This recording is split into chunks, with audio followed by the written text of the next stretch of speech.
Can you believe that I purchased this absolute piece of garbage for only $29,000 in Gary, Indiana? As you can see from the pictures on the outside, this thing's totally overgrown. Bushes everywhere, stuff growing out of the gutters on the house. It was so bad. There's the garage door. You can see all busted up right there from the rear of the house. This thing was terrible. Faded paint on the steps into the house. Absolutely atrocious. There's the garage. Again, you can see that door is completely busted. Had to get a brand new door for it.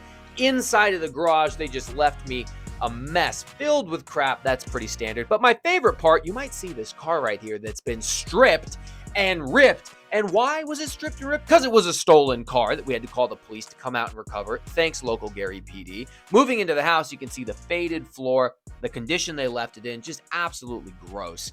There's the kitchen, or what you could call a kitchen. Faded cabinets, not painted, not taken care of. There's down in the basement. You can see the sheetrock has been ripped off by their animals. The animals were chewing and gnawing at that, so I had to replace all of that to make the basement look a lot nicer. There's the bathroom, which wasn't even operable. Now, even though it didn't have working water, they were still using the toilet for toilet responsibilities and letting that stack on top of itself. So you can imagine how gross it was just to step into this property.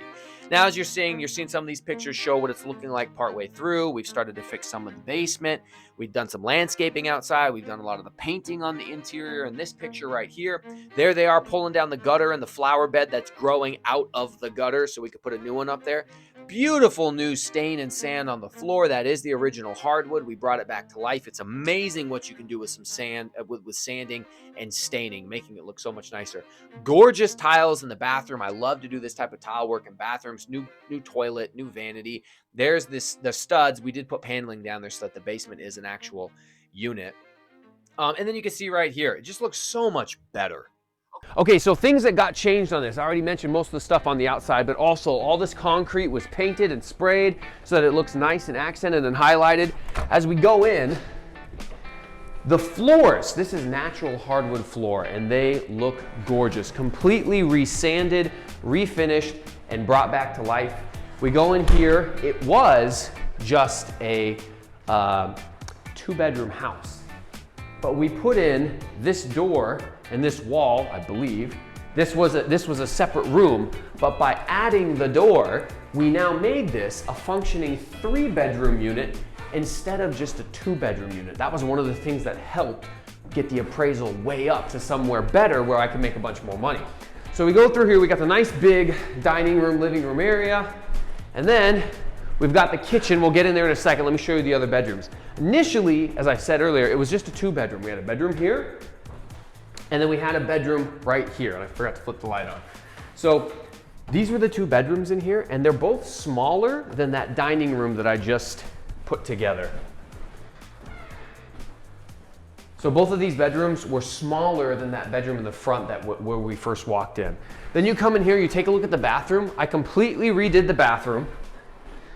LVP flooring on top of the existing hardwood, new toilet, new vanity, new mirror, new tile in the bathroom. We reused the existing bathtub, but we just went over it with a finish to bring it back to life. And then it's just sheetrock with paint on the walls. But it looks nice, it looks modern, it looks good. And now let's go take a look at the kitchen. Now what's interesting with Gary, Indiana is that a lot of places in the country, you include appliances when you rent it out. Here you don't. You just have the hookups. Refrigerator, dishwasher, all that stuff is not in here. It'll be put in here by the tenant. So if they bring their own washing machine or whatever, then they put that in here. If not, that's on them. That's just kind of like a thing that you do in this area. The tenants bring their own appliances.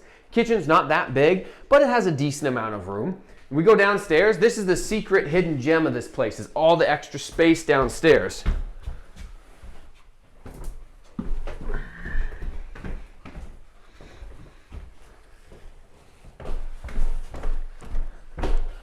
So I think the downstairs has more livable space than the upstairs almost.